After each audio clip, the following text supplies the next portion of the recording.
Good afternoon. Again, we're looking at a test coming up this week, and I will provide further details. And okay, so in terms of where to begin, okay, in terms of the review, and I do have a class activity 3 set that is up, that is due tomorrow night, and part of it, small part of it, okay, is going to be where you're looking at solving an equation in terms of a specified variable. And from the review set, okay, we have with number 91, okay, we have an equation, okay, that is in terms of the x and y coordinate system, whereupon we have 4x minus 3y is equal to 6, and we're looking at solving for y, or expressing in terms of y. And for what we have with this equation, okay, so I'm going to be looking at expressing in terms of y equals. Okay, so looking at isolating the variable y, okay, I can initiate by taking 4x away from both sides.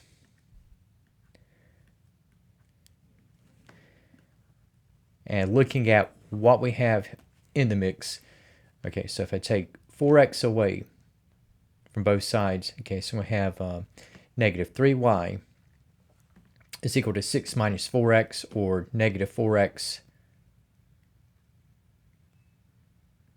plus 6. Okay, and there's a future item that's going to be referred to as the slope-intercept form.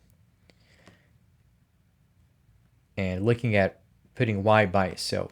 Okay, so if I look at undoing the multiplication by negative 3 upon dividing everything out by negative 3, okay, so we're going to have negative 3y over negative 3, okay, so this is going to be y. And for negative 4x over negative 3, here we have a negative over negative is going to be a positive. And so we're going to have that y is equal to 4/3 of x. And for 6 over negative 3, that is going to be minus 2. Okay, so in terms of how we can express the result in terms of y, well, we have, in this case, have y is equal to 4/3 of x minus 2. And we have also in the set looking at expressing and solving for a specified variable. And we have for number 96. Okay, now this one is a bit tricky. Okay, and here we have fractions throughout. Okay, where we have on the left, okay, we have the reciprocal of a is equal to 1 over b plus 1 over c, and we're looking at expressing directly in terms of b. Okay, all right, so you have fractions throughout, okay, whereupon we have the reciprocals of a, b, and c. Okay, and to write directly in terms of b equals, okay, so we got again a bit of untangling to do. Okay, I'm just going to copy this equation. And so what I can do, just like with what I have done with rational equations, okay, I have gotten rid of the denominators, multiplying by the least common denominator. Okay, so we have the denominators with a, b, and c. And here we're going to have the least common denominator to be a, b, c. Okay, and if I undo the presence of fractions, okay, so I can multiply all the terms out by ABC. Okay, so for what I have throughout, so distributing ABC over all the terms.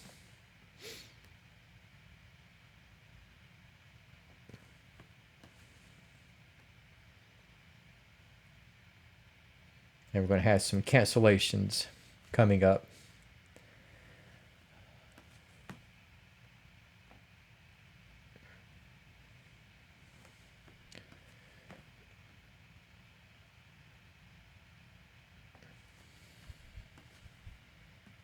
Okay, so multiplying all three of these terms by ABC. Okay, so we have with the first term, okay, we have 1 over a, okay, and so we're going to have a's are going to cancel, And also looking at it along the lines of cross multiplying, okay, we have b is going to go out, and for the last fraction, c is going to go out. And looking at what is left, okay, so on the left now is going to be bc, and we have is equal to, okay, and this time after canceling out b, we have ac, and from the last ratio we had c to cancel out, so we have ab remaining. Okay, so we had the elimination of the denominators, and again we're looking at trying to solve in terms of b. Okay, and if you notice, we have two terms with the variable b. Okay, so we have on the left we have b times c, and to the right, okay, we have ab. And first of all, okay, we can combine the b terms together. Okay, so I can join bc and ab together.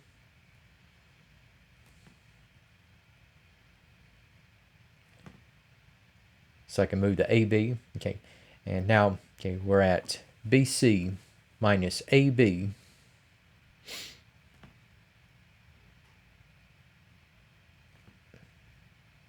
is equal to ac. All right, and now, you know, so we have a couple of b terms, and I'm trying to get it down to a single b term.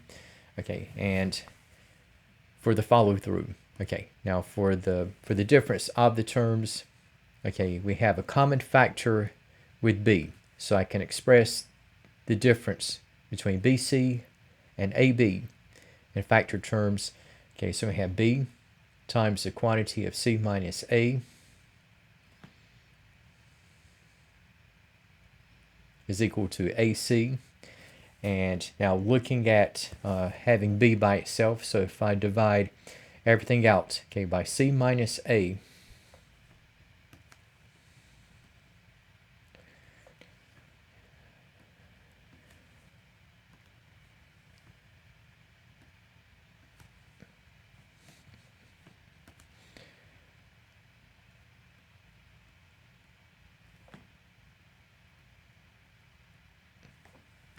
okay, so we have c minus a to go out on the left, and so solving this equation in terms of b,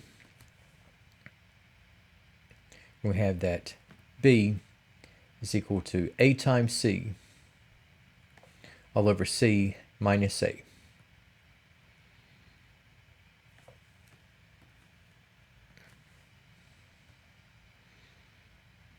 All right, and again, we most recently have been looking at inequalities along with equations, and there's a part, okay, from the class activity 3 set, okay, that's going to be looking at taking what we have with graphs and writing a corresponding absolute value equation.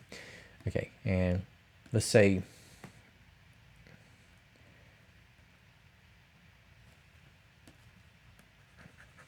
so you have given graphs. I'm going to give just a couple of basic examples and then kind of expand the model. Okay, let's say that if I were to determine the absolute value equation,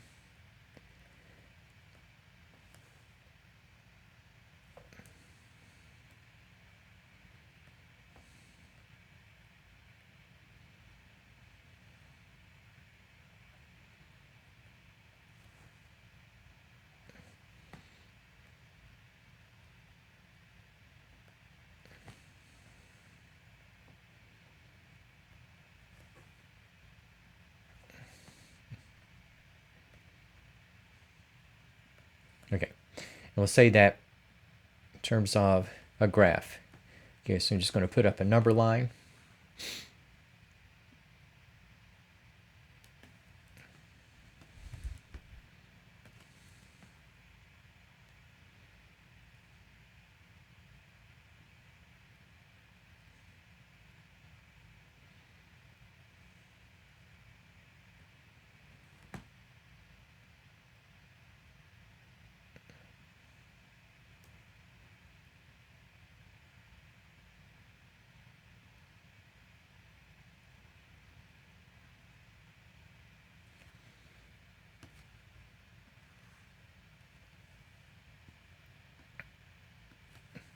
Okay, Now let's say if I have a graph, okay, and I'll just say I have a couple of open circles on negative and positive 3.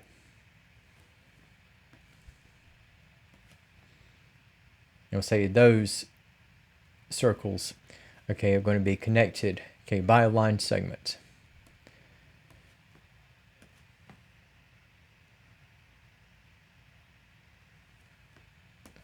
Okay, and for what we have now, I'm looking at expressing the absolute value equation, or I should say, better way to put this.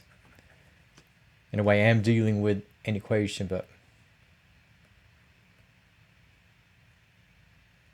what I have more in mind is an absolute value inequality. Okay, so for what we have in determination of the absolute value inequality, now for what I have directly, okay, you have between negative and positive 3. Okay, so neither negative 3 nor positive 3 will be included.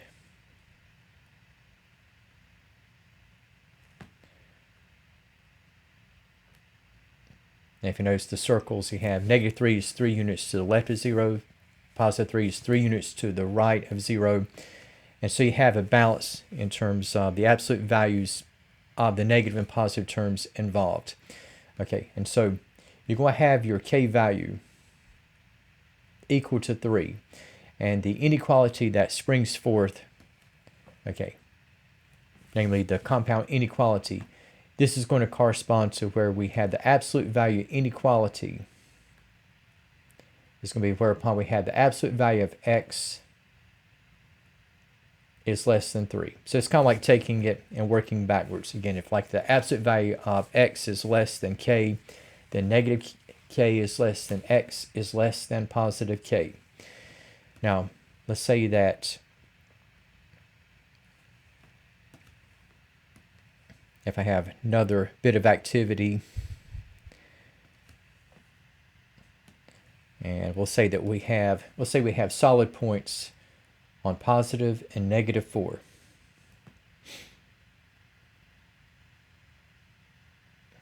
And say that we're going to have rays to extend, okay, and going in opposite directions.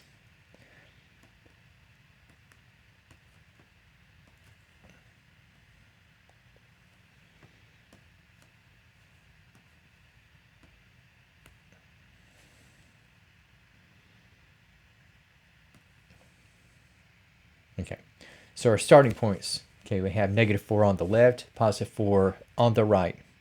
And both negative and positive 4 are equidistant from 0. Okay, so for what we have for the left-hand side, okay, we're going to have that x is less than or equal to negative 4. And we have at the other end, we have that x is greater than or equal to 4. So the k value of concern, okay, now like negative 4 has an absolute value of 4, 4 has an absolute value of 4, everything is in balance. Okay, so your k value is equal to 4. And again, for inequalities, okay, that abound, okay, where we have less than or equal to the negative, greater than or equal to the positive, okay, these will originate from absolute value inequalities that will either be in the form of greater than or equal to. So the corresponding absolute value inequality in this case is where you're going to have the absolute value of x is greater than or equal to 4.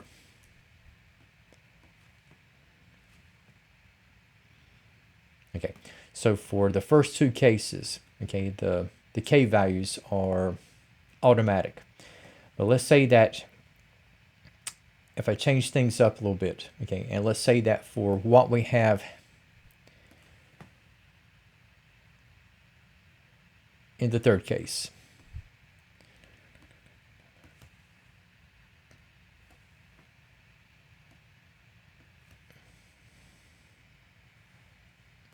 and we'll say this time around, okay, let's say that if I have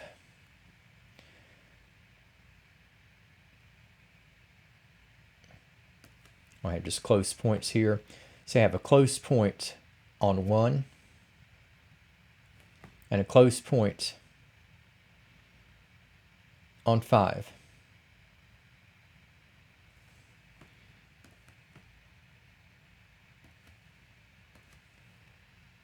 And we have these points to be joined, okay, by a line segment.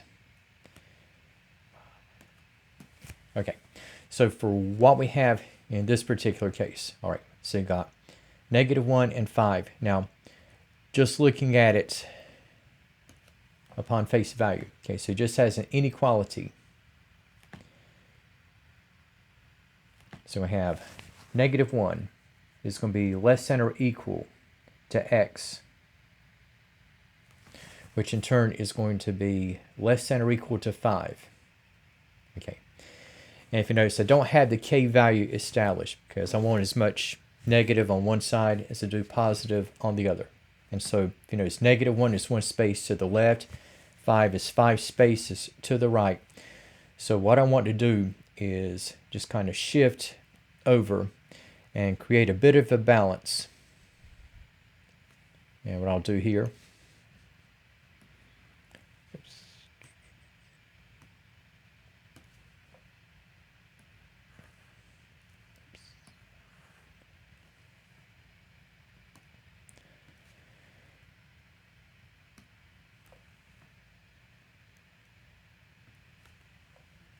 okay, so what I'm going to do here is kind of taking what we have in the rewrite case. So visually, okay, so we're starting out with -1 is less than or equal to x is less than or equal to 5. So what I need to do is just kind of shift over to where I want to have the segments, points, limits to be equal in distance from 0. Okay, so if you notice, if I go from -1 and shift over 2 units, like -1 shifting over 2 units, I end up at -3. From 5 shifting over 2 units with the same line segment, I end up at 3.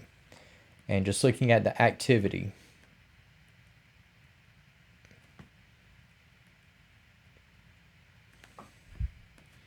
okay, so if I were to deduct 2 from all portions, so we have -1 shifting over to the left 2 units, we have -3 is less than or equal to x minus 2. In turn, is going to be less than or equal to 3. All right, so when I had the inequality with the x in the middle, I did not have the k value established. But now with the shifting of 2 units, by deducting by the amount of 2, I got the k value firmly grounded at 3. Got -k, +k, and k is equal to 3. And for the absolute value inequality, okay, so you have a compound inequality, and I got the endpoints as closed points. Okay, so your k value is going to be at 3. And instead of x, to arrive at the k value, the x had to be transformed to x minus 2.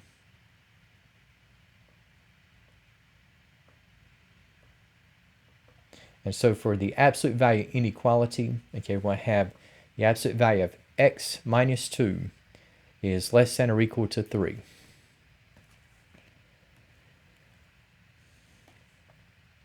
And say just final case here where you might have a shifting involved.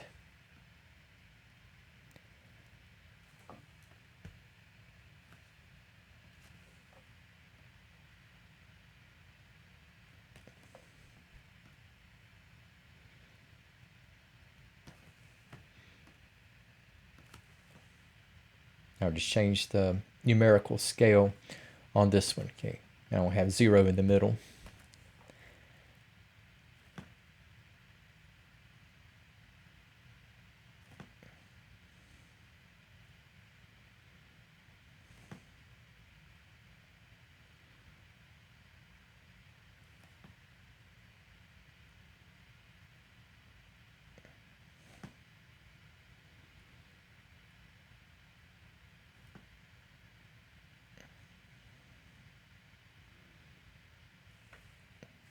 Now we'll say that we have an open circle on negative 300 as well as 1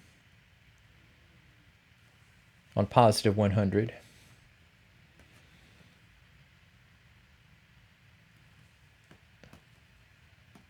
And again, we will insert rays that will be going in opposite directions. Okay, so we have for this particular makeup, okay, I have negative 300. Okay, 300 spaces to the left, 100 spaces to the right. So I don't have the K value outright established. Okay, but for the inequalities, so right now I've got x is less than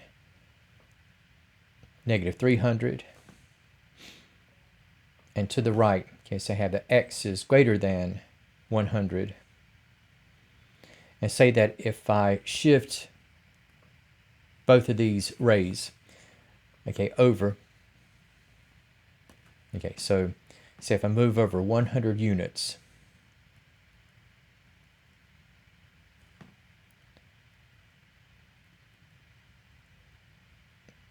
to the right,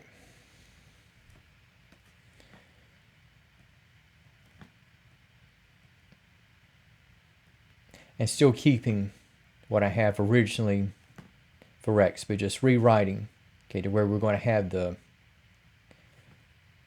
K value to be determined. Okay, so if I were to shift over 100 units, so I'm going from negative 300 to negative 200, to the right, I'm going from 1 to 200.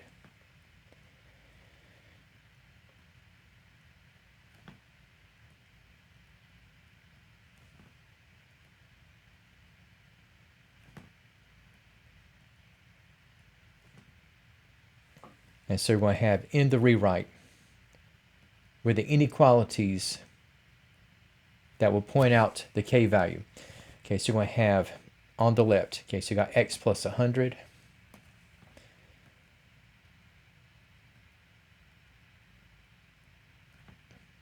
Is less than negative 300 plus 100 is negative 200.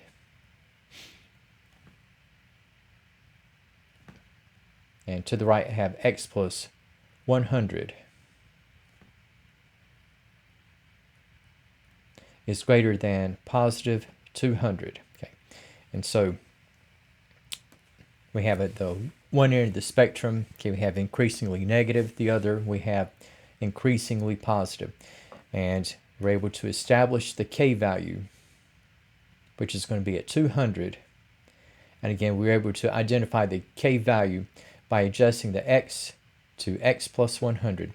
So for the absolute value inequality,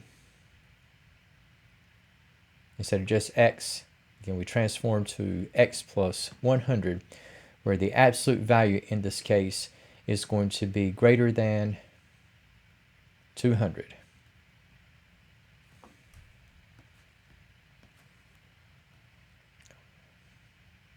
All right, and just looking at what we have from the review set, okay, concerning absolute value inequalities, and we have for the case in 130. Okay, so we're looking at now solving for x, and in the case of what we have for number 130, okay, so we have with the absolute value expressions.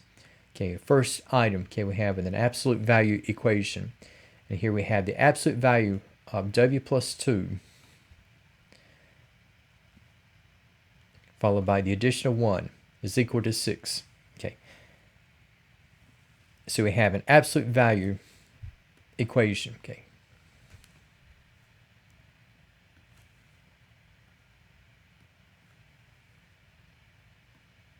again, with the absolute value expression, we're going to isolate, so we can begin by taking 1 away from both ends.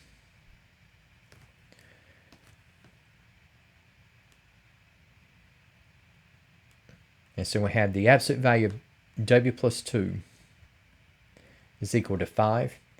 Okay, and again, so we're going to have the K value is going to be equal to 5.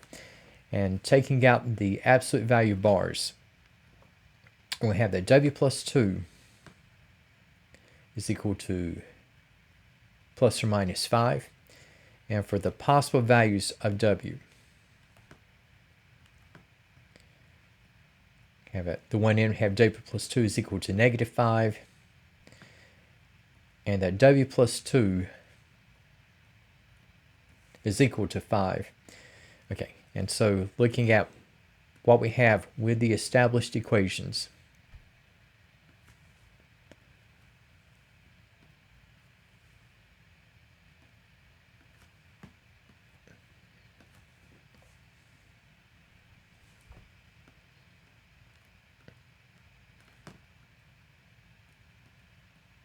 so taking 2 away from both sides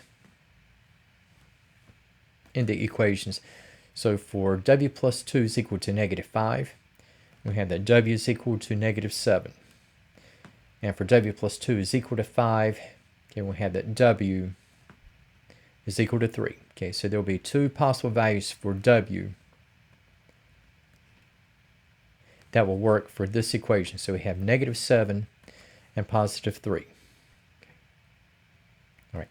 Now, for what we have in the case of the next item, and we have for part B, okay, so we're crossing over to working with an inequality. Okay.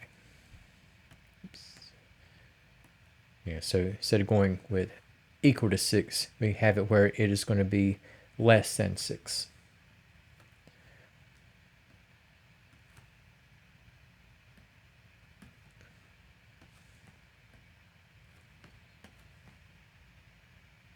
Okay, and looking at isolating the absolute value of w plus 2, okay, so I can take, once again, 1 away from both sides.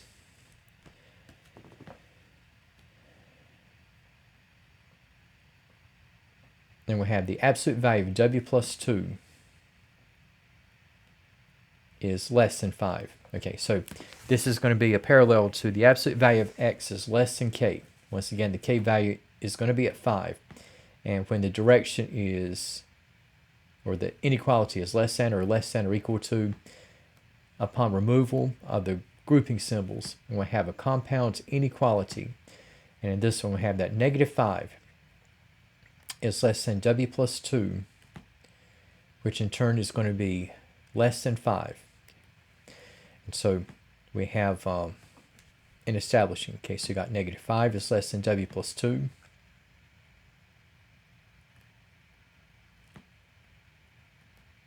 It's less than 5, and isolating w.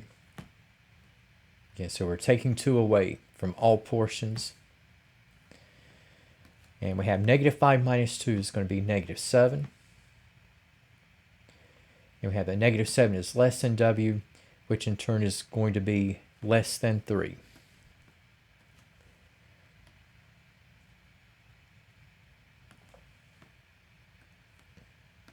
And so for the activity case, so the values of interest, okay, we have around negative 7 and 3. And without the equal sign at any of the stages, neither negative 7 nor 3 will be included. And in terms of graphing, okay, so this will be a line segment. And in terms of what we have, okay, as an interval solution,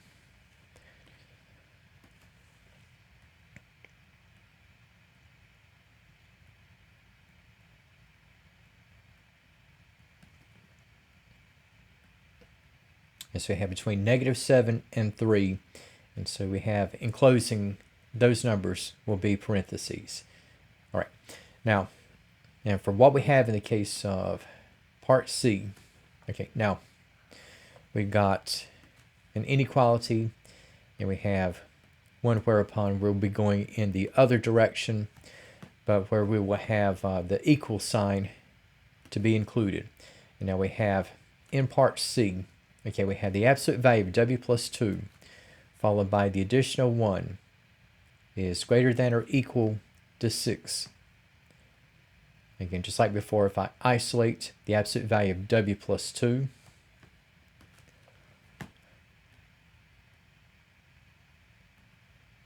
so we have the absolute value of w plus 2 alongside 5, where this time the inequality is going to be greater than or equal to. And once again, the K value is at 5, and so we'll be looking at comparing to negative and positive 5 once again. But for the nature of this absolute value inequality, upon removing the symbols, we have in the layout, we're going to have at the lower end, w plus 2 is going to be less than or equal to negative 5. And at the other end of the spectrum, we're going to have that w plus 2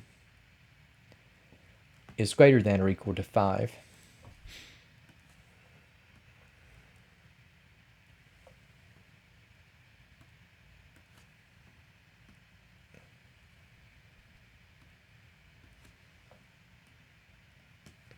Okay, and looking at solving for w.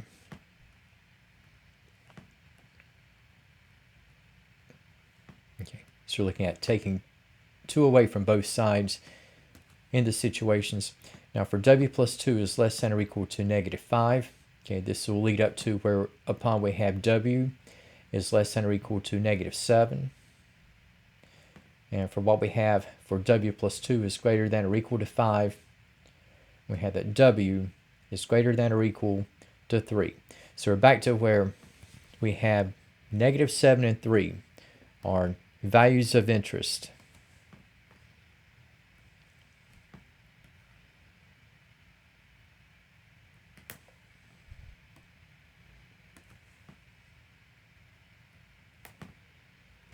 So we're back to negative 7 and 3.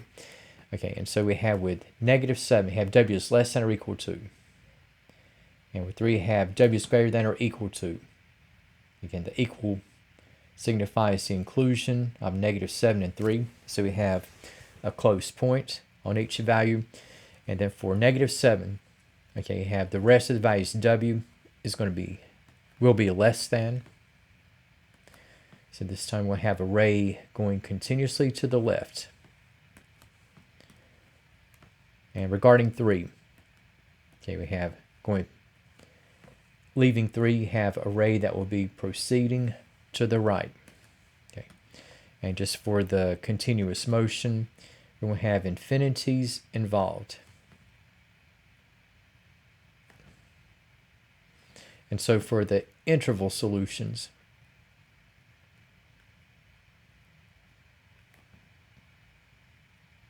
okay, so we have to the left. Okay, so I'm going to have going from negative infinity, approaching and including negative 7. And negative 7 is going to be in the bracket. And for values of x, or in this case w, greater than or equal to 3, I'm going to start from and include 3. And we have going continuously out to positive infinity. And again, infinities are boundless, and they stay in parentheses. All right, so just so these are cases of what we have with absolute value inequalities. All right, and just kind of backtracking. Okay, going back to items that we'll be looking at. We've looked at from the start, and we will be looking at pretty much repeatedly throughout the course. And again, for the case, okay, we have in number 32, okay, and we're looking at multiplying binomial expressions, okay, and this time we have in 32, we have not in a single letter, but in a couple of variables. And here we have for 32, okay, so we got expressions in w and y. And here we have 5w cubed plus 6y squared will be multiplied by the quantity of 2w cubed minus y squared. And we can take the regular FOIL method.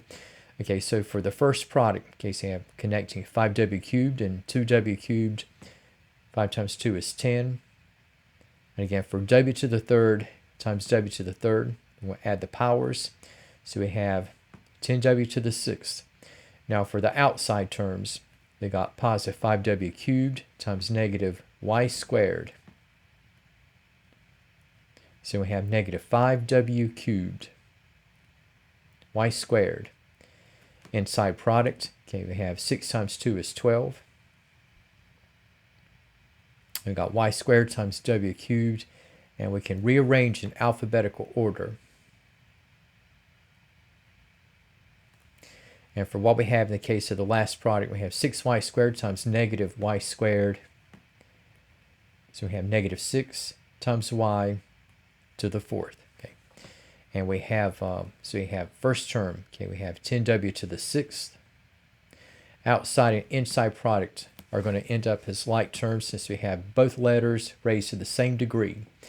And combining the coefficients, okay, we got negative 5 plus 12, and so this will make plus 7 w to the third, y to the second, and we have the last term is the only thing we have exclusively in the letter y, whereupon we have negative 6 times y to the fourth.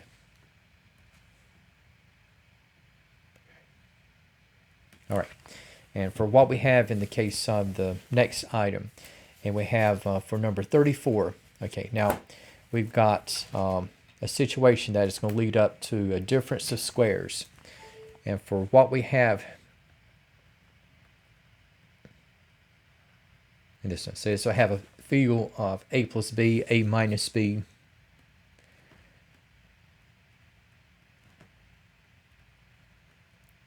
And this time we have the quantity of 9t plus 4 times that of 9t minus 4.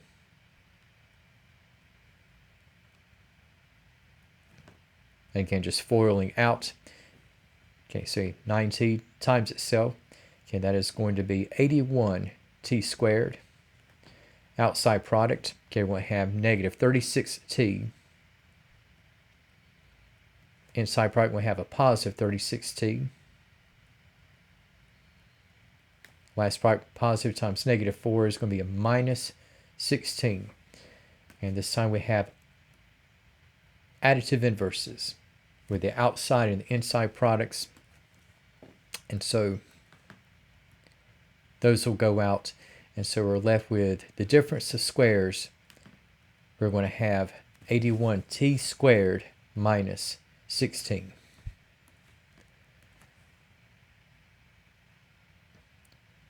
Okay. Now, for what we have in the case of 46. Okay. And in this one case, you have 12t squared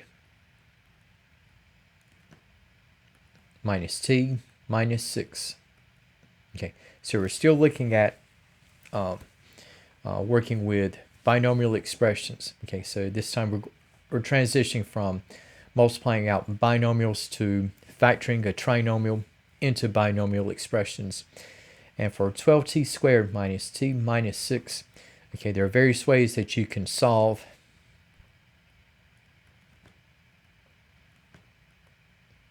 And okay, again, just among the approaches, okay, you can go with the factoring by grouping.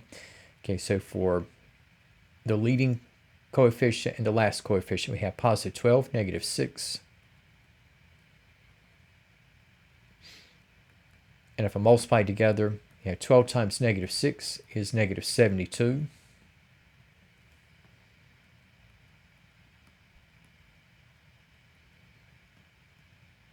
And just creating the pathway to factoring by grouping. If you can see the factors in advance, that will add up to the middle coefficient, negative 1. That's fine. And so for what we have here, so you got, again, so we start out with 12 and negative 6. But again, 12 and negative 6 will add up to positive 6. Okay, we're looking at the combination that will add up to negative 1. So you want to have more weight on the minus side than the plus side. Okay, and the difference is going to be by 1. So you got negative 9 times 8 is negative 72. Negative 9 plus 8 is going to be negative 1. So that is going to be the combination that we're seeking. Okay, and so for what we have here, thought I had copied.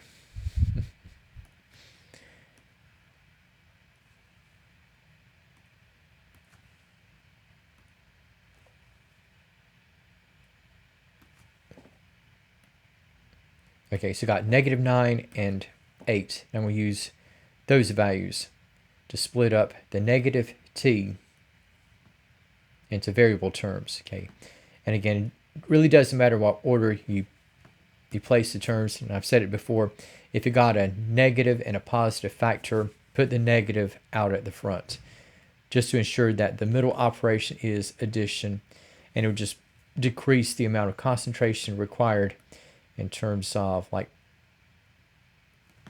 factoring out negative 1. So here in this arrangement, say I have 12t squared minus 9t plus 8t minus 6. So I have a quartet of terms, and if I look at factoring by grouping, so I can separate the first two terms apart from the last two. Okay, and here we have the middle operation will be addition.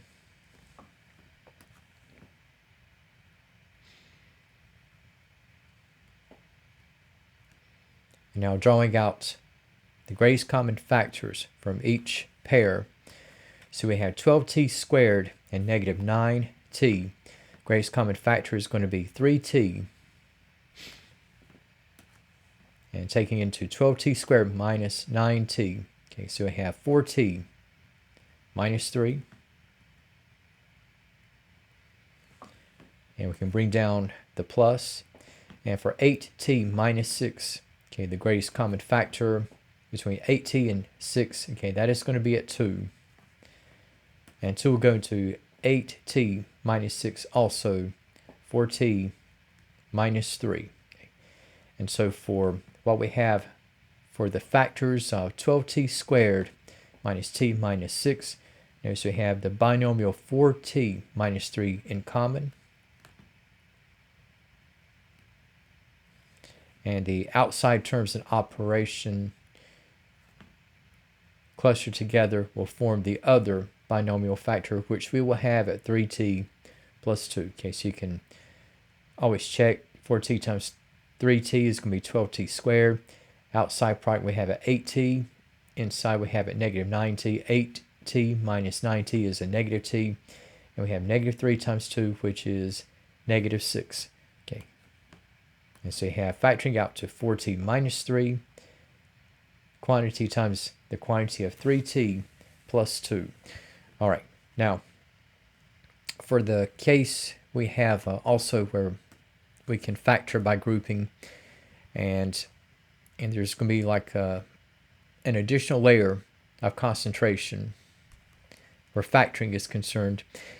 And for 47, okay, we have the variables x and y involved. And here we have 8x cubed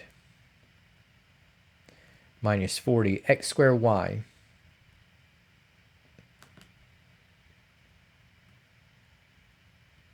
and we have plus 50 xy squared. And looking at what we have in the mix, okay, so I can understand the tendency to go ahead and factor into binomial expressions, but if you notice we have even valued coefficients throughout, and common to all three terms is the letter x. And for the greatest common factor, we'll have an x term. Okay, so for 8, negative 40, and 50, highest number divisible is going to be 2, only 2. And then we have, you see, from 50xy squared, okay, we have a degree in x.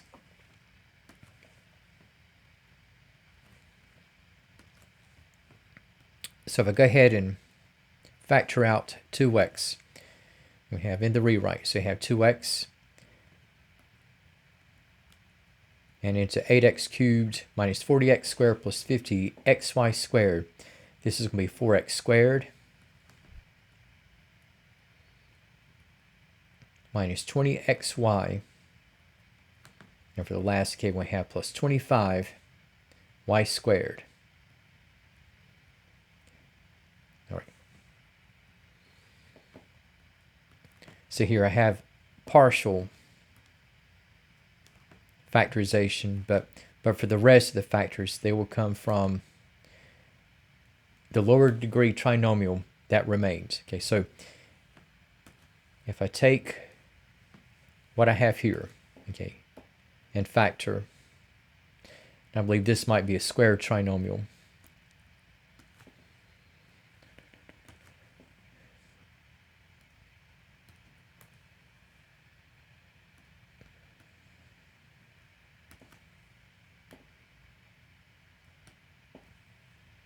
Okay, so you got 4x squared minus 20xy plus 25y squared. Okay, so we got gonna have a multivariable expression with x and y, and I had the coefficients and the degrees aligned so that we can factor. All right, now for the approach of factoring by grouping, again, so if I multiply the first and the last coefficients,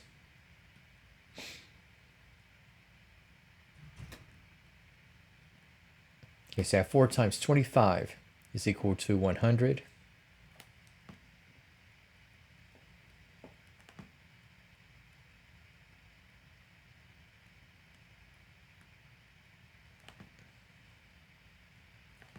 And looking at factors of 100, that will add up to negative 20. Again, we start out with 4 and 25. Both of those numbers are positive, so there's no way that they will add up to negative 20. So both of these factors must be negative. Okay, and to add up to negative 20, we have our combination to be negative 10 and negative 10.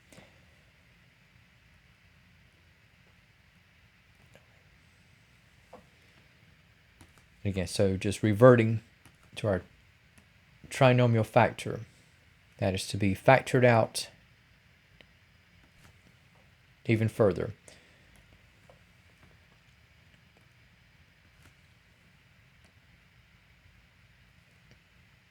Okay, so you have a negative 10 and negative 10. We're going to split the middle term.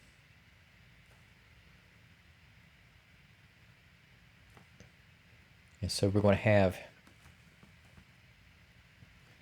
in the setup 4x squared, okay, the negative 10, so you have negative 10xy. And this time we're going to have another negative 10xy.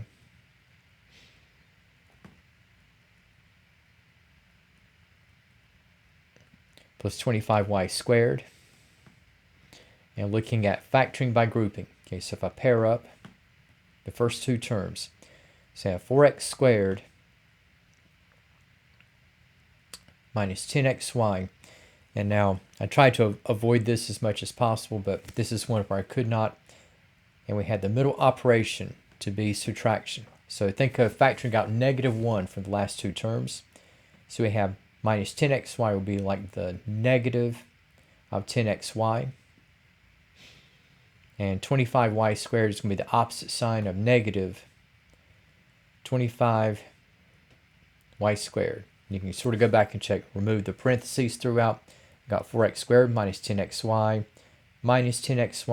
and negative over minus 25y squared goes to positive 25y squared. Okay, and looking at what we have in determining the greatest common factors for the first two terms,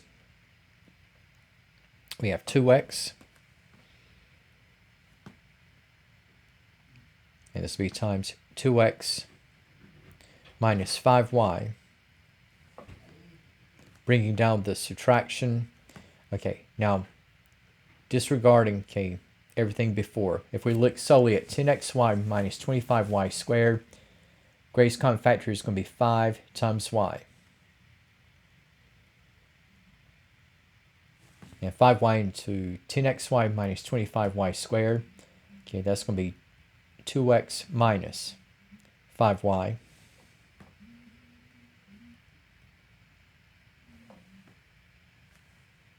Okay, so we have a common factor with 2x minus 5y.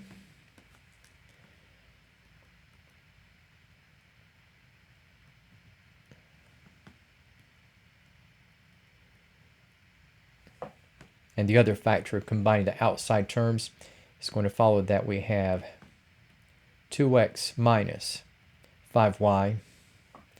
And guess what? Since this factor repeats, we say this will come out to 2x minus 5y raised to the power that is equal to the number of times it appears. Okay, so that's going to be to the second power. And so just reverting to what we had before. Okay, so I had factored out 2x, and it's going to follow that in the compact notation and in completely factored form.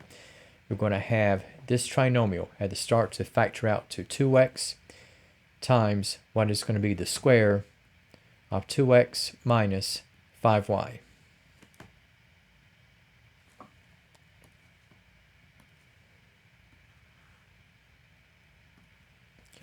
All right. Now, in looking at what we have with factoring, and there was kind of a brief mention of what we had with sums and differences of cubes.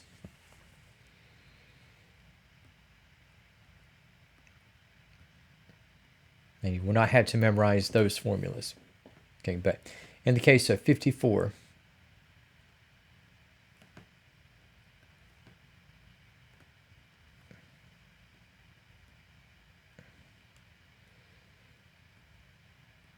okay, so we're looking at factoring, okay, m to the 6th plus 9m cubed plus 8, okay.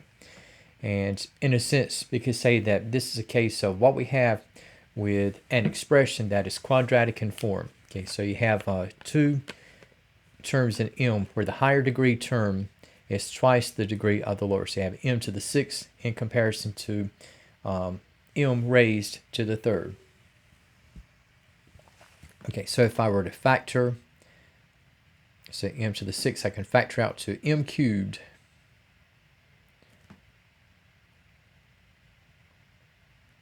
times itself, and factors of 8 that will add up to 9. Okay, we'll have a positive 8 and a positive 1. Okay, so here we have sums of cubes with m to the 3rd plus 8 and m to the 3rd plus 1, and just kind of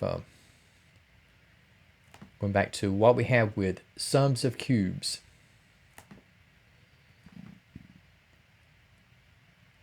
Again, for the formula for the sum of cubes, we have a plus b times the quantity of a squared minus ab plus b squared. All right, and this time around, okay, we have with m cubed plus 8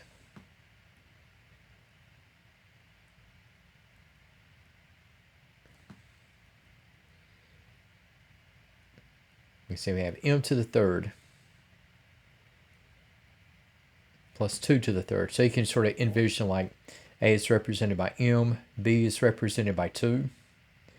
So for a plus b, we can say we have m plus 2. For a squared, that's going to be m to the 2nd minus ab, we have m times 2, which would be the subtraction of 2m. And with b squared, that's going to be 2 squared, okay, which will be 4.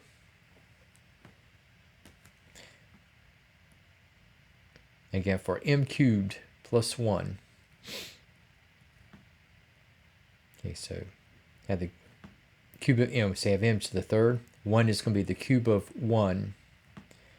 So in this arrangement, okay, you have a represented once again by m, and b is now going to be represented by 1. So a plus b, you have m plus 1.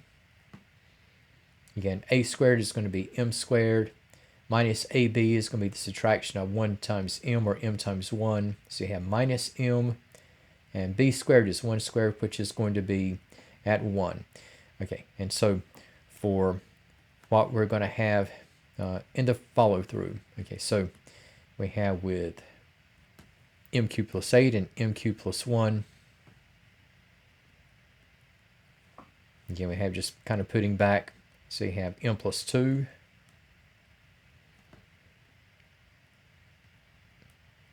times m squared minus 2m plus 4 and for m cubed plus 1. So we have m plus 1. And again, it doesn't matter what order you place the factors. As long as you have those two binomials and those two particular trinomials, you got the right result.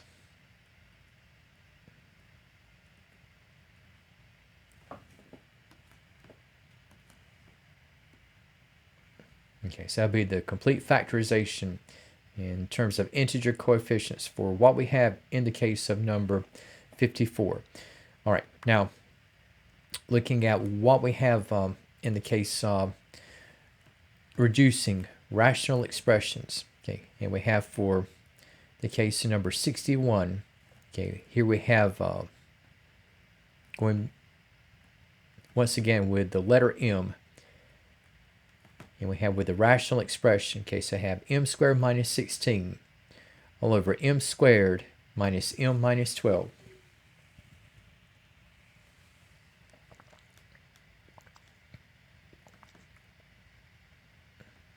Okay, and if we're looking for restricted values, remember, for restricted values in a fraction, the bottom part of the fraction cannot be 0.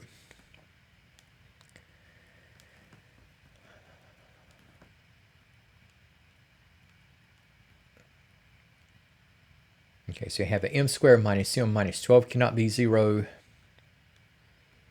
And looking at factoring, say that m plus 3 times m minus 4 cannot be 0. And this is going to have a feel very much of the zero product property, but instead of having the factors equal to 0, we're having it where they cannot be equal to 0.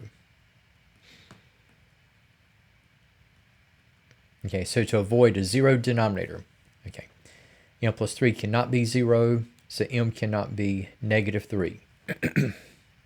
For m minus 4, if that cannot be 0, m cannot be equal to 4 either.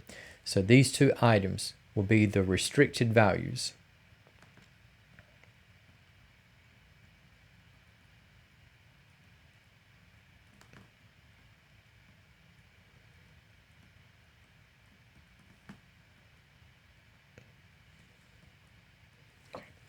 Now, in terms of the reduction of this rational expression, okay, so for m squared minus 16, again, we have a difference of squares. Okay, whereupon we have the quantity of m plus 4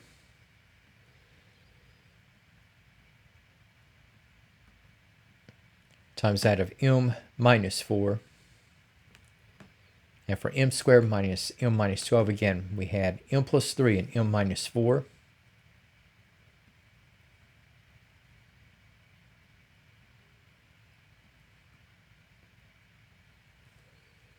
We have a common binomial factor with m minus 4.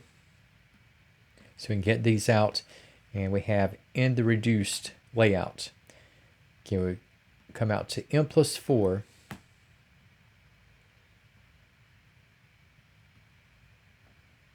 all over m plus 3.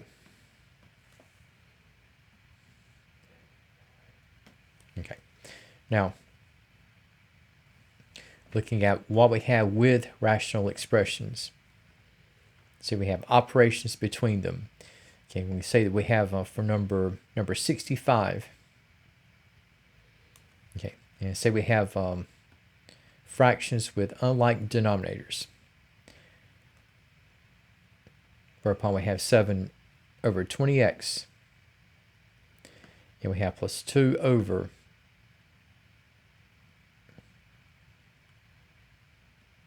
15 times x to the 4th. Okay. And if we put this in terms of the least common denominator, okay, so we can go about this. If you see the least common denominator in advance, that's fine. But if I put this like in terms of a prime factorization layout, okay, so you have like for the number 20, okay, so you got two factors that go into it. We'll just say right now we've got 2 times 10. Now 2 is a prime number, 10 can be factored into primes.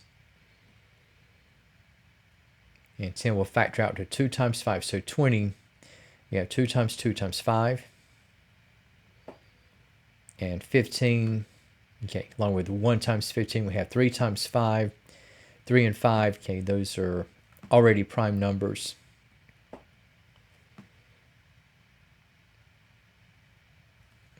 And again, we have with the variable only the letter x.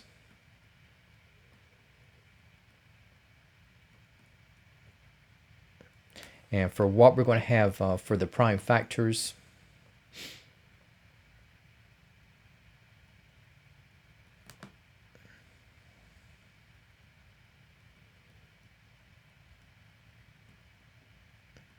okay, so got 2, also have 3, and also 5. Okay, and for establishing the least common denominator, okay, so you're going to be looking at the greater or greatest number of appearances of each of the prime factors times the higher or highest degree exponent, okay, to which we have in the letter x. Okay, so for 2, okay, so 2 does not appear at all from 15, but it does appear twice from 20. And we have also, skip that one, at prime factors, not at just 2 and 5, but 2, 3, and 5. Okay. And for 3, okay, so you have 3 to appear once from 15, and 5, take your pick, it appears once from 15, once from 20, so I need just 1 5. And for the power to which x is going to be raised, you have x and x to the 4th, going with a higher degree, so the least common denominator is going to be an x to the 4th expression. So we got 2 times 2 is 4, times 3 is 12, 12 times 5 is 60. So we had the least common denominator will be 60 x to the 4th. And so looking at what we have for these two fractions and converting in terms of the least common denominator,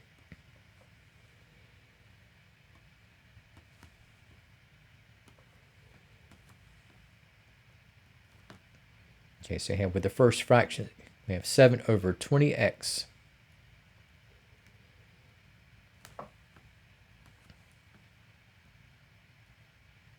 And looking at what we have relative to 60x to the 4th, so 20 will go into 60 3 times. And x will go into x to the 4th 3x cubed times. So the first ratio will be multiplied by 1 in the form of 3x cubed over itself.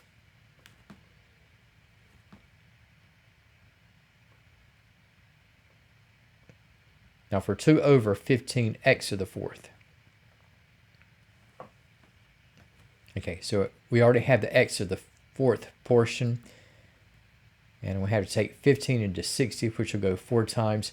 So I'm going to multiply the second ratio by 1 in the form of 4/4. Okay, so we have putting all together. Okay, so we have the least common denominator with 60x to the 4th. We got 20x times 3x cubed, as well as 15x to the 4th times 4. We'll land at 60x to the 4th. And for the numerator terms, we got 7 times 3x cubed. So we will have 21x cubed, and 2 times 4 is 8. And for the result here, okay, we'll have the combined expression 21x cubed plus 8 all over 60x to the 4th. And where we have, for number 67, okay, now we got in this one, now we got 4 over x squared, and we have plus 3 over x plus 3,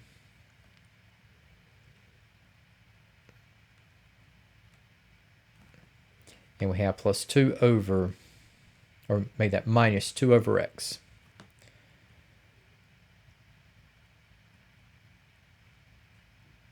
Okay. So for what we're going to have for the least common denominator, okay, we don't have any leading numerical coefficients. Now for the least common denominator, okay, notice we have single terms with x and x squared. And now just like least common denominator, whenever we had the x and the x to the fourth portions, okay, the least common denominator was going with a higher degree, which we had at x to the fourth. So between x and x squared, okay, you're going to go with the higher degree portion, which would be x squared. And then we have distinctly, okay, we have our binomial expression x plus 3. And that is going to be in the mix. So the least common denominator for this trio of terms is going to be x squared times the quantity of x plus 3. And looking at rewriting these terms along the lines of the least common denominator,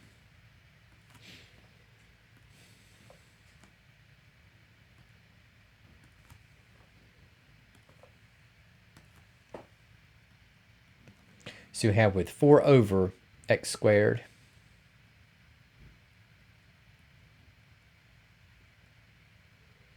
okay, so I have the x squared portion,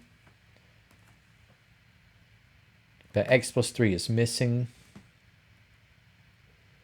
So the first ratio will be multiplied by 1 in the form of x plus 3 over itself. Okay, and we have for the next ratio, we got 3 over x plus 3.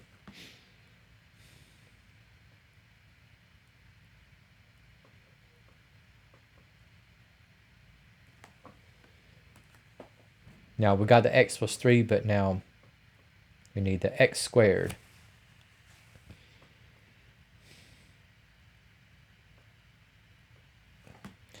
Now for what we have in the case of 2 over x, and in terms of adjusting or rewriting in terms of least common denominator, this is perhaps the trickiest.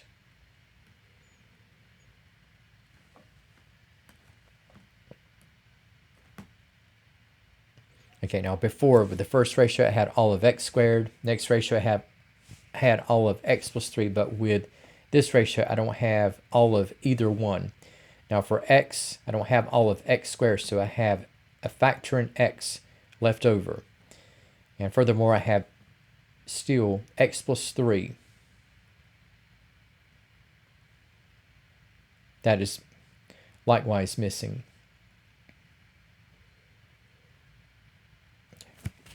And so for what I have in the setup,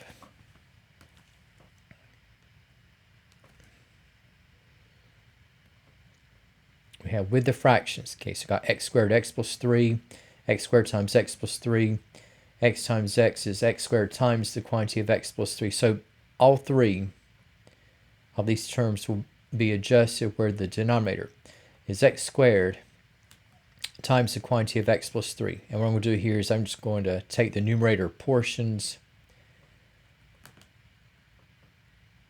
So you got 4 over x plus 3, and you got 3 times x squared. Last numerator combination, we have minus 2x, or minus 2 times x times the quantity of x plus 3.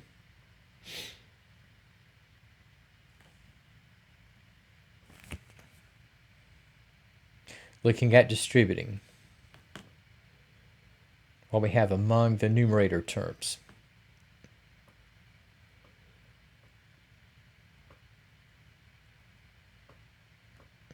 Okay, so 4 times the quantity of x plus 3. So this would be 4x plus 12. Then we have plus 3x squared. Negative 2x times x. Okay, so we have negative 2x squared. Negative 2x times 3, so this would be minus 6x.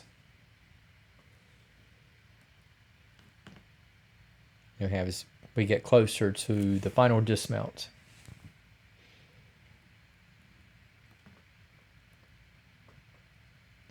Okay, so just kind of making sure I got like terms combined. So I got 3x squared minus 2x squared. So we have x squared. And for what I have first order in x, so I got 4x and a negative 6x. So we have negative 2x. And the only constant standing in the numerator, okay, is going to be positive 12. And so we have in the result here, okay, the sum of these three expressions united as a single term, we have x squared minus 2x plus 12 all over x squared times the quantity of x plus 3.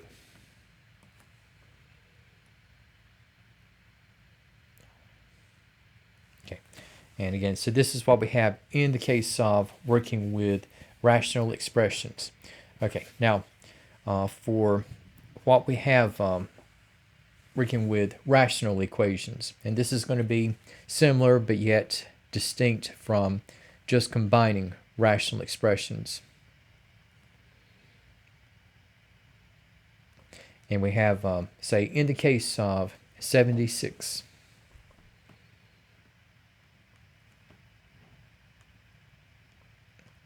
Okay, so we're going back to the letter M.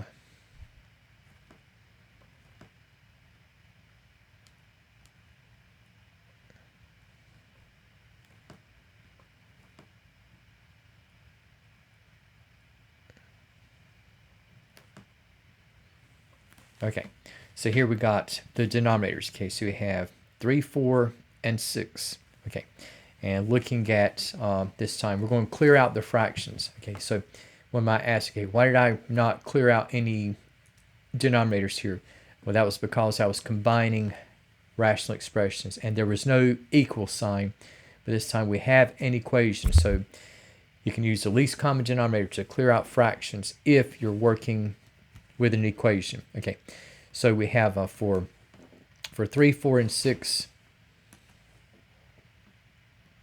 again, in terms of prime numbers, so you got 3 is equal to 3. 3 is already a prime number. And 4 is 2 times 2. And prime factorization of 6 goes to 2 times 3.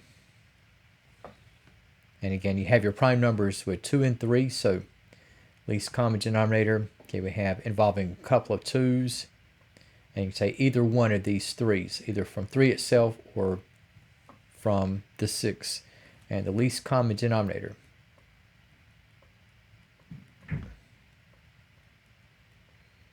Okay, so you have 2 times 2 times 3. Okay, so that will come out to 12. So I'm going to use the least common denominator to clear out the denominators. And so for what we have in the setup,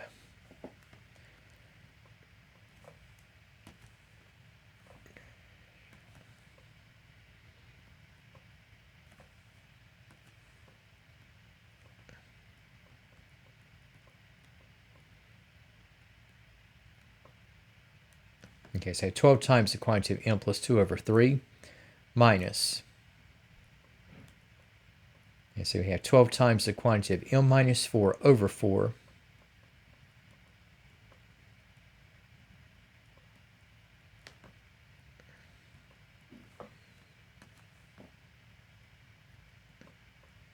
and that is equal to 12 times, okay, m plus 1 over 6 .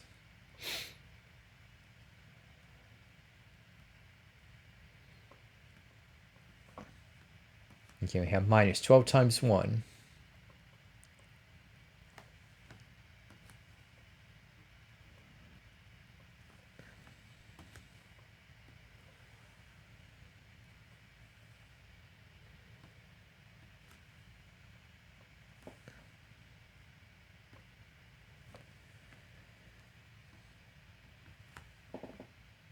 Okay, so along the lines of cross multiplying, so we have 3 will go out. Now 3 will go into 12 4 times. Then I have 4 will go into 12 3 times. Now I'm going to have subtraction involved, so do not overlook this. And 6 will go into 12 2 times. Okay, so we're going to have in the rewrite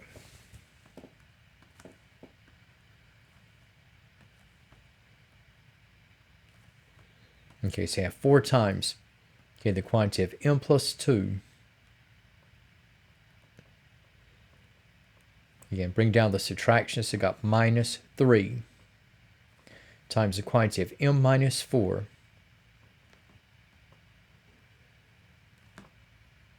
is equal to 2 times the quantity of m plus 1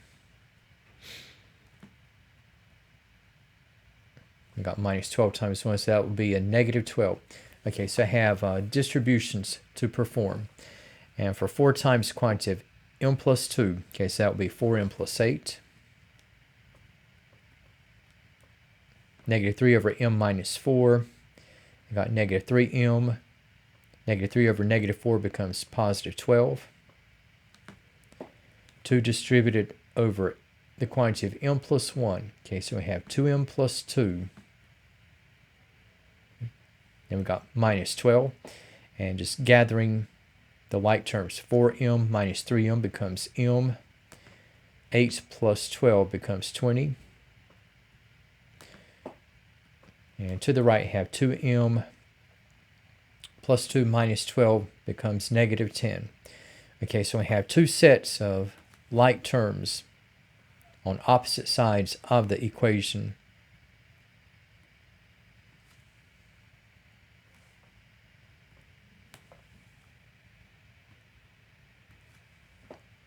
Okay, and so just gathering the like terms, so got in m.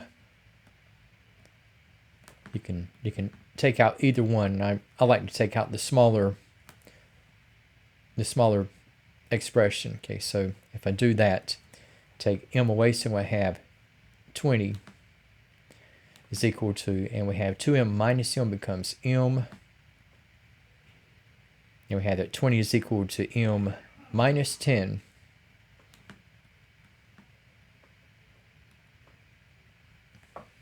And we have for isolating m, okay, so I can add 10 to both sides, okay. And so it's going to follow that we have 30 is equal to m. And just flipping it around, maintain the logical consistency. So we have the value of m is going to be at 30.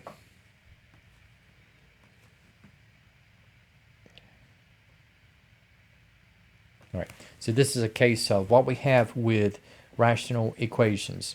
All right, now where we have in the realm of equations, again, we were kind of fresh off of looking at factoring.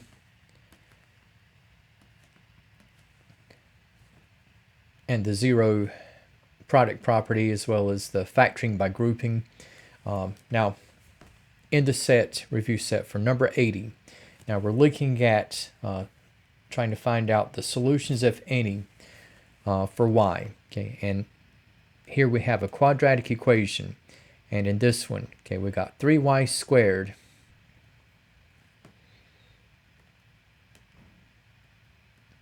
minus 4y, okay, is equal to 8 minus 6y. Okay, so we have a quadratic equation.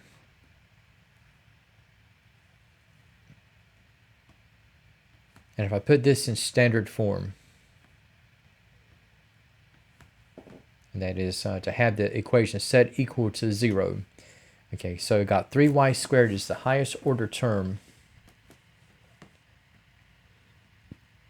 and that it is on the left side of the equation. And if I move the terms from the right over, so if I add 6y and subtract 8, so we're going to have in the rewrite, okay, so you have 3y squared, and negative 4y plus 6y becomes positive 2y. And we have minus 8 is equal to 0. Now for this trinomial, okay, this one is factorable. Now you could do the factoring by grouping, but I think that since we know that 3y squared is going to factor out to only 3y and y, I think we have enough, like a limited number of simulations in terms of how to factor out negative 8 to get the right combination of outside and inside products to have a sum or difference on the plus side at 2y. Okay, so you got 3y and y, that's going to be 3y squared. Next thing, I think it's going to be a plus 2 after y, and a negative 4 after 3y. So just double check. So you got 3y times y is 3y squared. 3y times 2 is 6y. Negative 4 times y is minus 4y. So we got 6y minus 4y is going to be plus 2y. Negative 4 times 2 is negative 8. So we got the combination of binomial factors that we need. And now looking at the zero product property,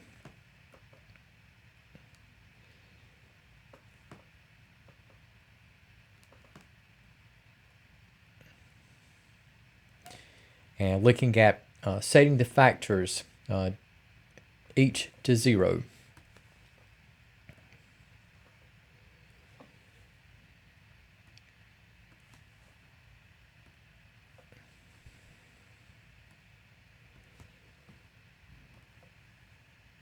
Okay, so getting the 3y by itself when the first equation. So we have that 3y is equal to 4. And we have with division by 3, okay, we come out to y is equal to 4/3. And for y plus 2 is equal to 0. Okay, so if I take 2 away from both sides,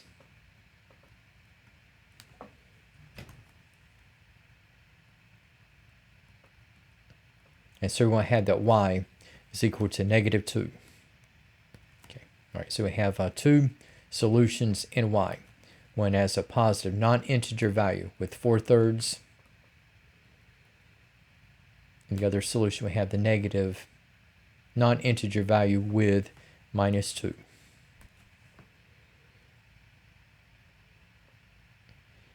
All right, now, along with quadratic equations, again, we've also dealt with, along with quadratic equations and rational equations, okay, we've also had radical equations in the mix. And I tell you what, if we look at, let's say, 86, and for this radical equation, okay, say if I have the square root of 51 minus 14x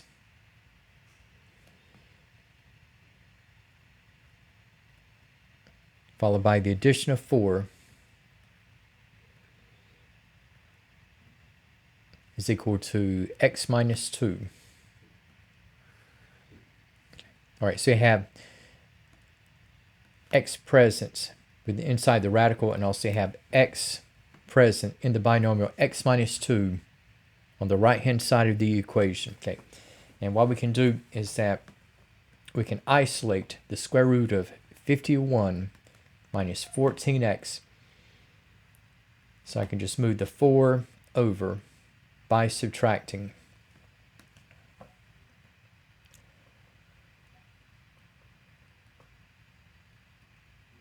So here we have the square root of 51 minus 14x.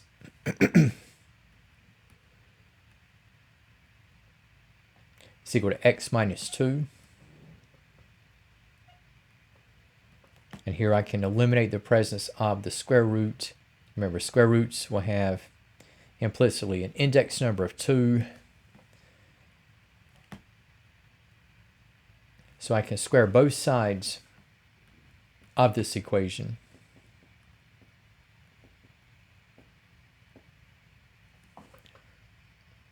Okay, so we have, in this case, you have 51 minus 14x, and for the square of x minus 2, for the square of x minus 2, again.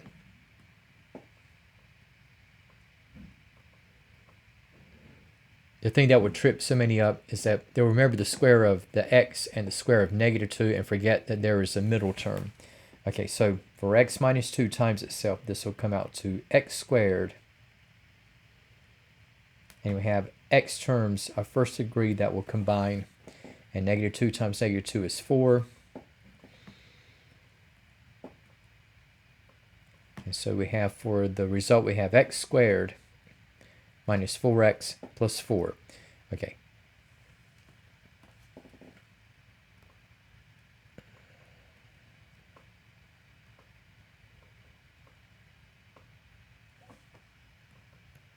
So just looking at what we have once again, after squaring both sides, Okay, again, we have a quadratic equation that is formed.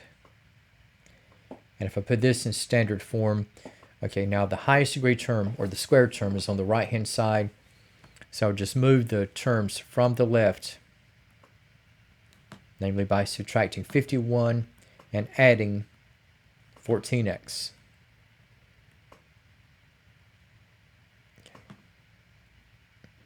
And so for what we have in the case of this layout, you know what, got a little bit too far ahead of myself. Just having to see some x minus 2 minus 4, so that's going to be x minus 6. My bad.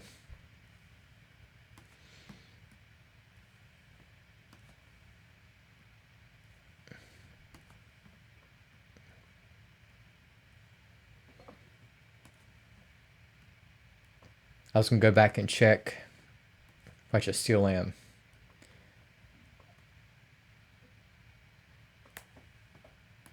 So x squared minus 6x minus 6x.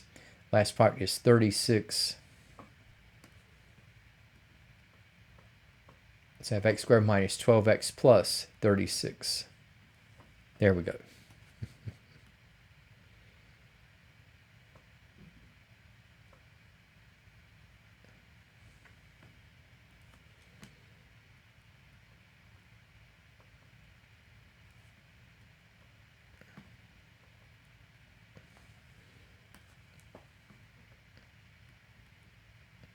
Okay, so if I add 14x and take away 51,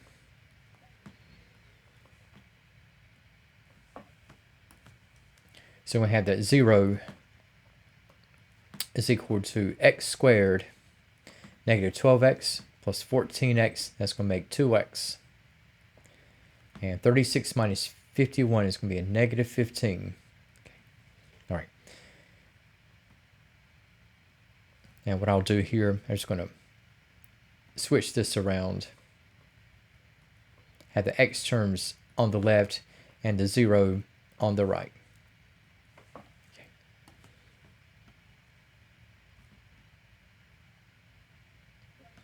Okay, so here I have a factorable trinomial. Now for x squared, okay, so this will go to x and x. Factors of negative 15 whose sum or difference will be on the plus side at 2. And we have plus 5 and a minus 3. And with the use of the zero product property,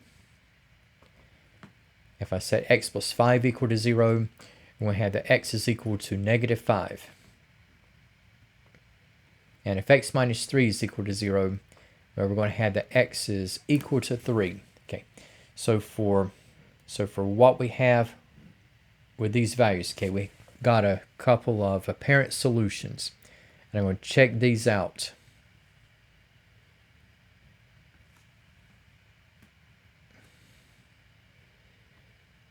And just testing out and putting in terms of the original equation.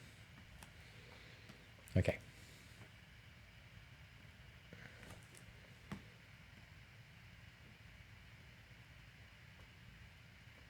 Okay, and again, if I have cubic roots, odd roots, equations, the checking is not quite so immediate. But whenever I have like even roots, radicals in the equation, that's where, okay, the checking is strongly recommended. Okay, so for x equal to negative 5. Okay, so with x at negative 5, so 51 minus 14 times negative 5. Now, negative 14 times negative 5 is going to be a positive 70. And 51 plus 70 is going to be 121.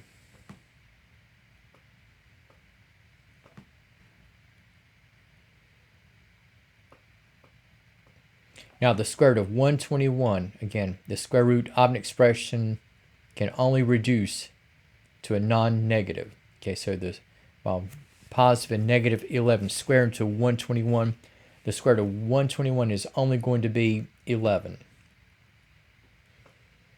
So you got 11 plus 4 to the right. Negative 5 minus 2 is negative 7. And 11 plus 4 is 15. And guess what?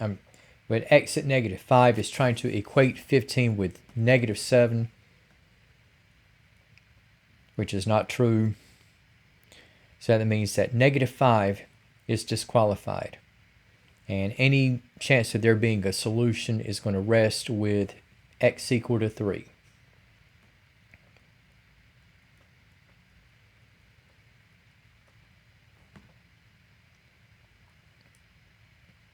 It's going back, so with x at 3, okay, so negative 14 times 3 is negative 42. 51 and negative 42 will be a positive 9.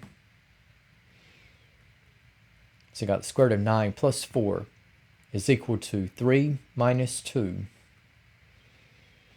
And the square root of 9 is positive 3 only. So I got 3 plus 4 to the right. I have 3 minus 2, which will be 1. Now we got 3 plus 4 is 7. And the right hand side I have 1. And guess what? Both sides do not balance. And 3 is not going to check out. And so both negative 5 and 3 turn out to be extraneous, meaning that we have apparent solutions that do not fully check out as being official solutions. And so for 86, after all that work, and we have no solution.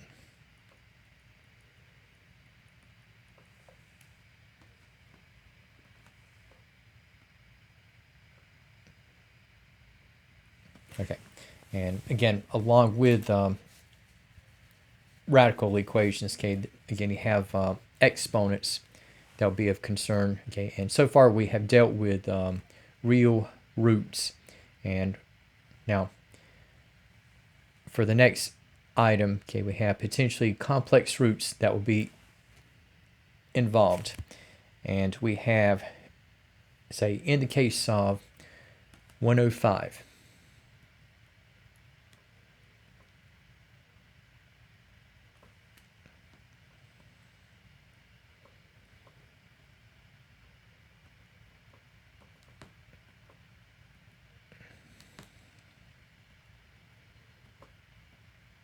okay, so you have x times, okay, the quantity of x minus 4 is equal to negative 9.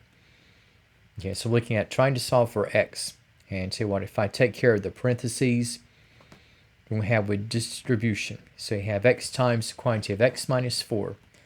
So this will be x squared minus 4x. And I have is equal to negative 9. Okay, and so I have an equation that is a quadratic. And once I put this in terms of standard form, okay, so I can add the 9.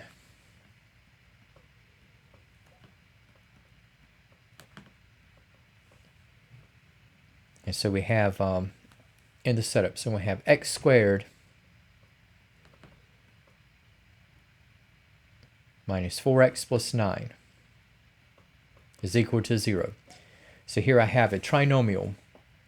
And for this equation, okay, the trinomial cannot be factored into real integer coefficient terms. Okay, and so looking at trying to solve for x, okay, so I cannot factor it and use the zero product property directly.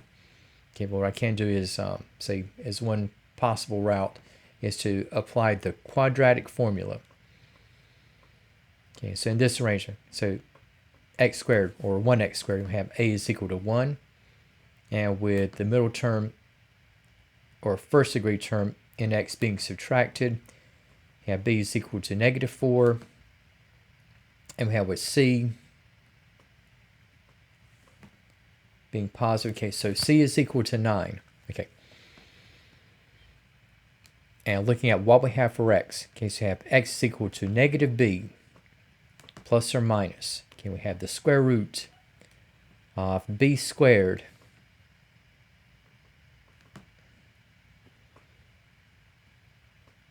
minus 4ac all over 2a. And crossing over into the threshold of substituting. Okay, so for negative b, okay, so we have the negative of minus 4 You got plus or minus the square root. Okay, now we got with b squared. So you have negative 4 squared. And for minus 4ac, so we have minus 4 times 1 times 9. You have all over 2a, so that's going to be 2 times 1.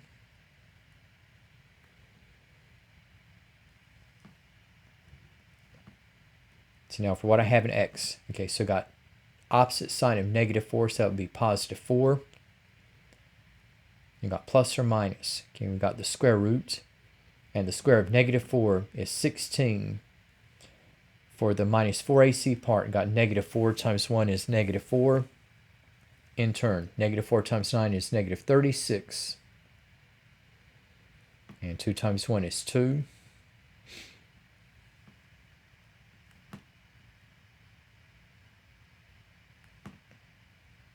And we have just narrowing it down.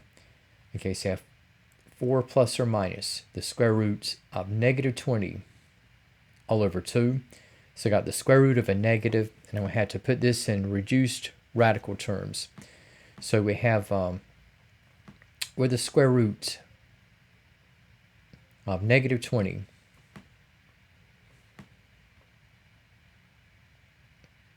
okay, so just going to mention they had the square root of 20 times the square root of negative 1. So it'd be the square root of 20 times I. Now 20 is not a perfect square, but it is the multiple of a perfect square that is higher than 1, and that number is going to be 4. And so for the square root of negative 20, this is going to reduce to 2 times the square root of 5 times I.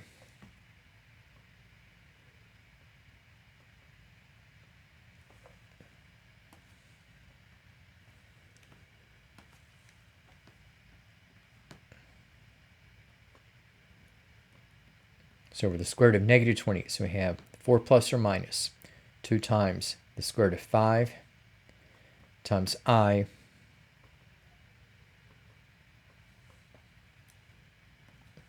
and dividing by 2. Okay, so we have in the reduction, okay, so you got 4 over 2 is 2 plus or minus 2 square root of 5 times I all over 2. You have the 2's to cancel out. And so we have with the combination, we have on the side of addition, we have 2 plus the square root of 5 times I. And on the side of subtraction, we have 2 minus the square root of 5 times I.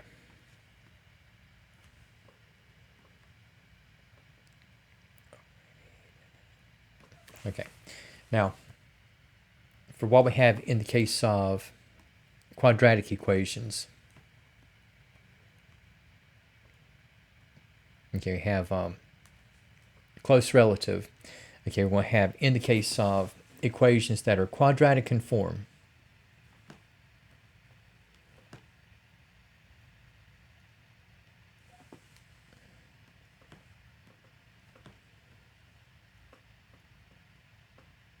okay, so right now we got 6 times d to the 2/3 minus 7 times d to the 1/3 minus 3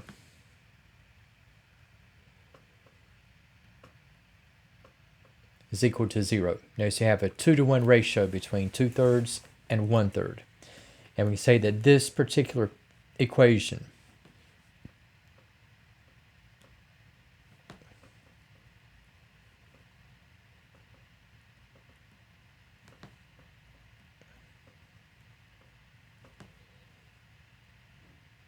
okay, so that's going to be quadratic in d to the 1/3. Okay, now this expression can be factored, like where d to the 2/3 will factor out to expressions in d to the 1/3, and then give you just a bit of a segue.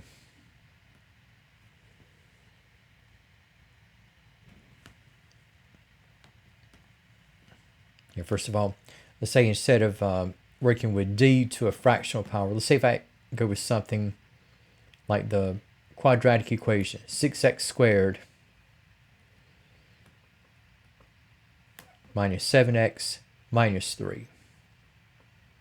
See, if I were to factor this, again, we have with, see, one of the lines of factoring by grouping.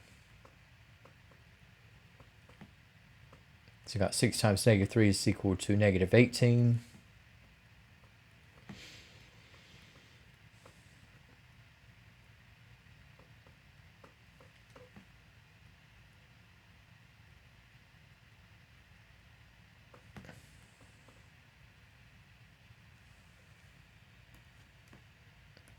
We have for factors of negative 18 whose sum or difference will be on the minus side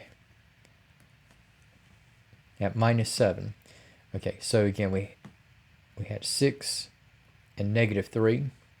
However, 6 and negative 3 have a positive 3 sum. And again, I want more weight to be given to the negative than to the positive. Okay, now for this combination, we have negative 9 and 2. Negative 9 times 2 is negative 18. Negative 9 plus 2 is going to be negative 7. So that'll be the combination we're looking for.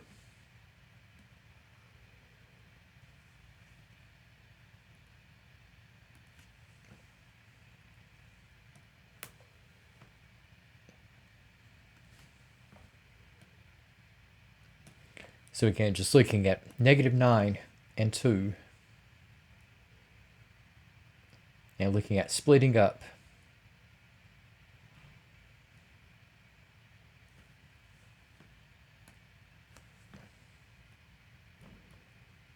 Okay, so we have 6x squared minus 9x. Have this be followed by positive 2x.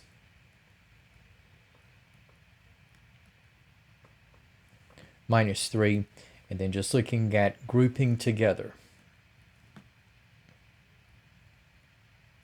So you have 6x squared minus 9x.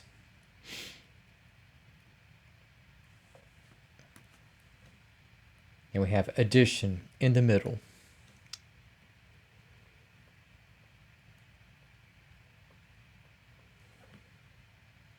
And drawing out the greatest common factors.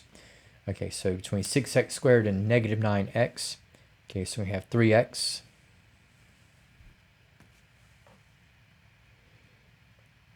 I have times the quantity of 2x minus 3. And then just bring down the plus. And for 2x minus 3, greatest common factor is only 1. 1 into 2x minus 3 is still 2x minus 3.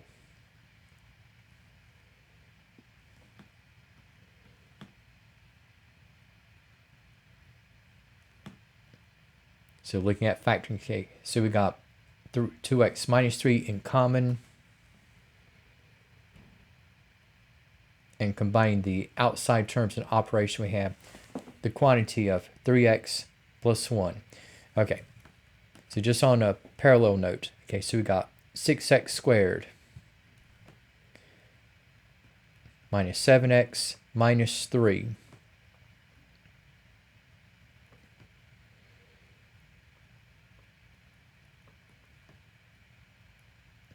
So yeah, 2x minus 3 times the quantity of 3x plus 1.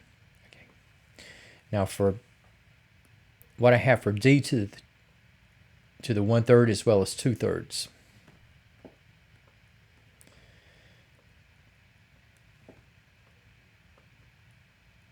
If I put this in factored form, okay, so in place of x, I'm going to have d to the 1/3.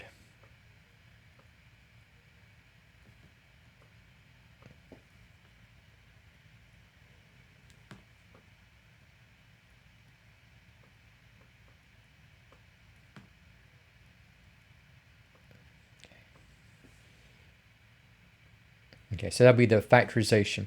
So going back to what we have in the equation.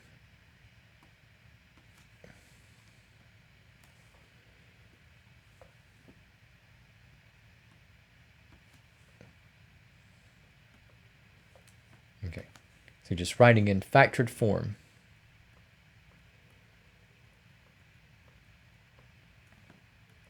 I got 2 times d to the 1/3 minus 3. And I have times the quantity. Okay, so I have 3 times d to the 1/3 plus 1.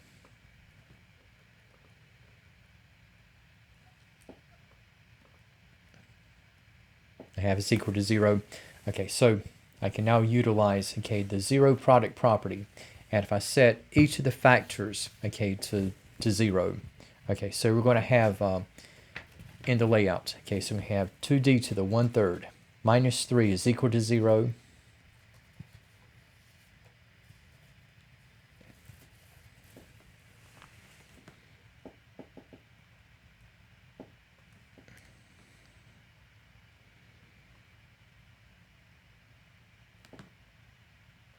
And we have 3 times d to the 1/3 plus 1 is equal to 0.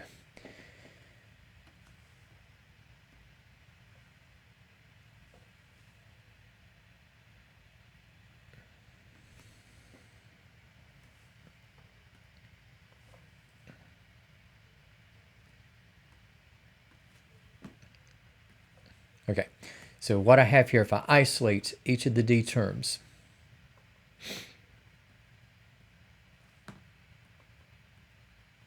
okay, first of all, for 2d to the 1/3, I'm going to isolate upon adding 3 to both sides.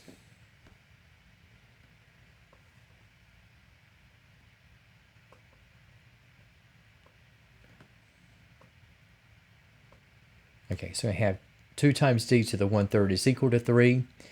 And I can divide by 2 to isolate d to the 1/3.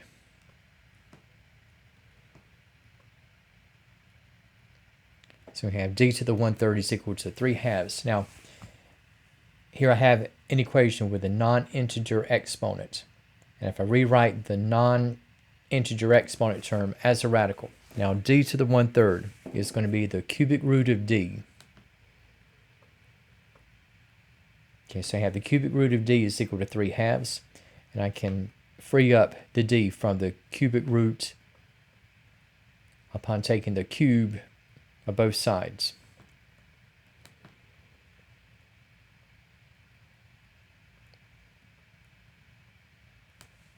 Okay, and so for what I'm going to have here for the first solution in d, so we have d is equal to the cube of 3/2, so 3/2 times itself times itself. Okay, this will come out to 27/8. Now for 3d to the 1/3, if I isolate, again, upon taking 1 away from both sides,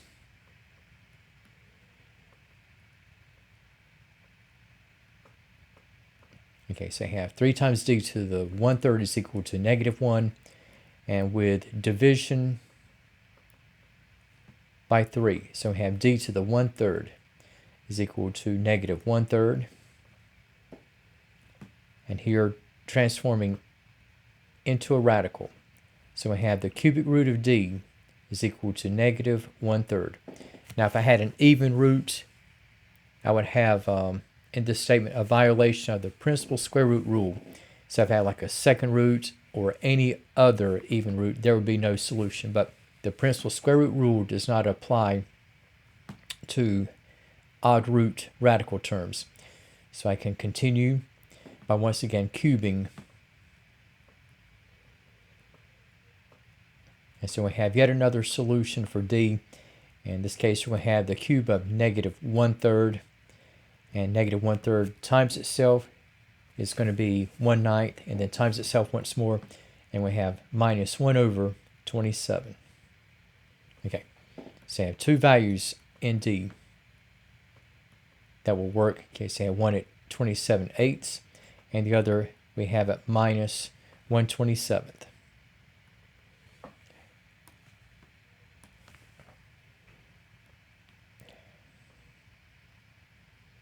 All right, and with non-integer exponential terms, okay, and we have just in the remaining set of items with the remaining two, and we have kind of like going back to number 90.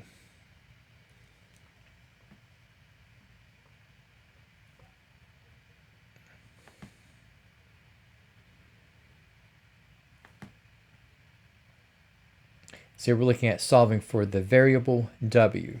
Okay, so you got 10w to the 2/3 is equal to 1/10. And let's say if I isolate the w to the 2/3,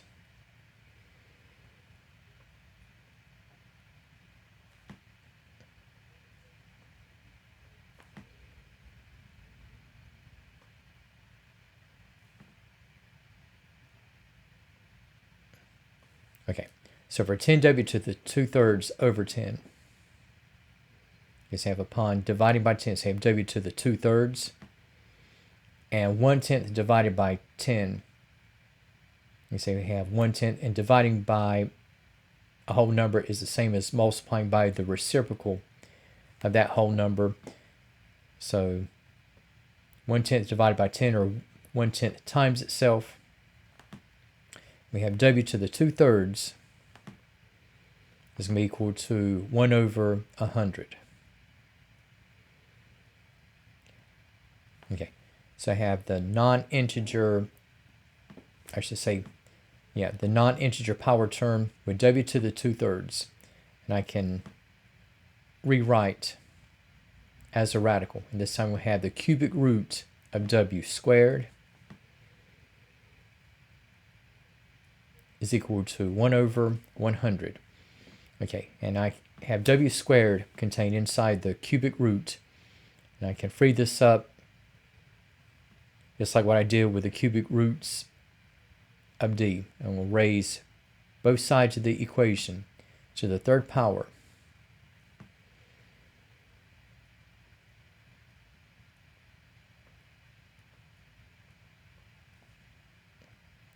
So for what I have on the left, okay, so we have w squared and 1 over 100 to the 3rd, okay, as if the fraction were not small enough. Okay, 1 over 100 is small, but if I have squaring, I'm adding 2 zeros, so I have 1 over 10,000, but cubing, I'm adding yet another 2 zeros.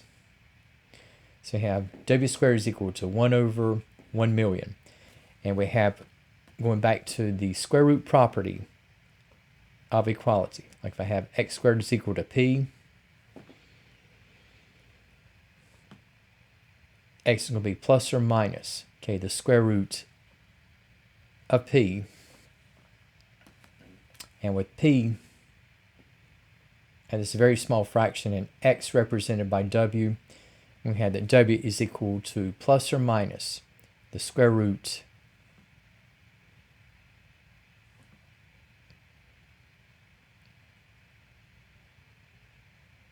of 1 over 1 million.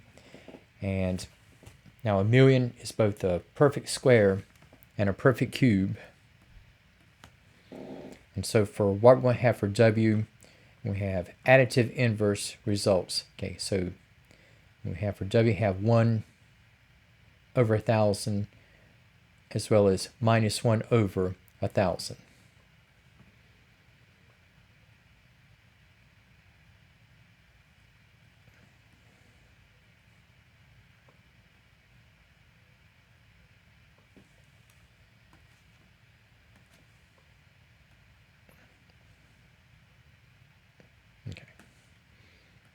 And then we have, in the case of remaining item, and we have for 104.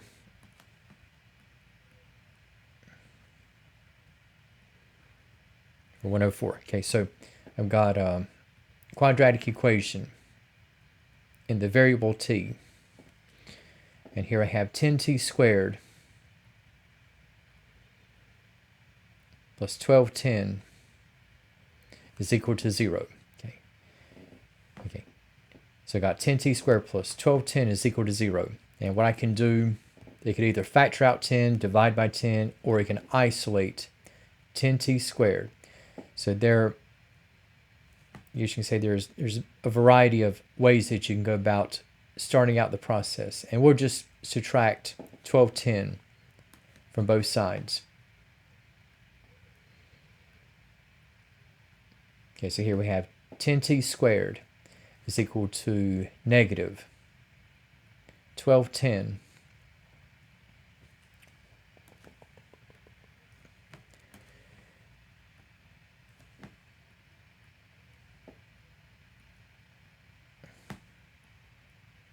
Now we have with division by 10.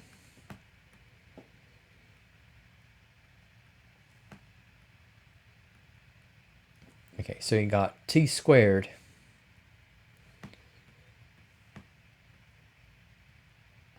is equal to negative 121. Okay, so I'm back in the terrain of utilizing the square root property of equality. So this time, just as x squared goes to x, t squared will go to t. And this time we have the result for plus or minus the square root of p. This will be in the complex domain. So here we have t is going to be plus or minus the square root of negative 121, or in this case, the square root of 121i. Again, we dealt with 121 earlier, where the square root is going to be 11. And guess what? For our terms in t, they will be both complex numbers.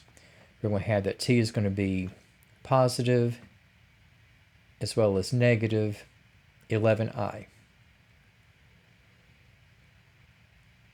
Okay, and that will be the solutions that we have that will fit into the equation in problem 104 from this set.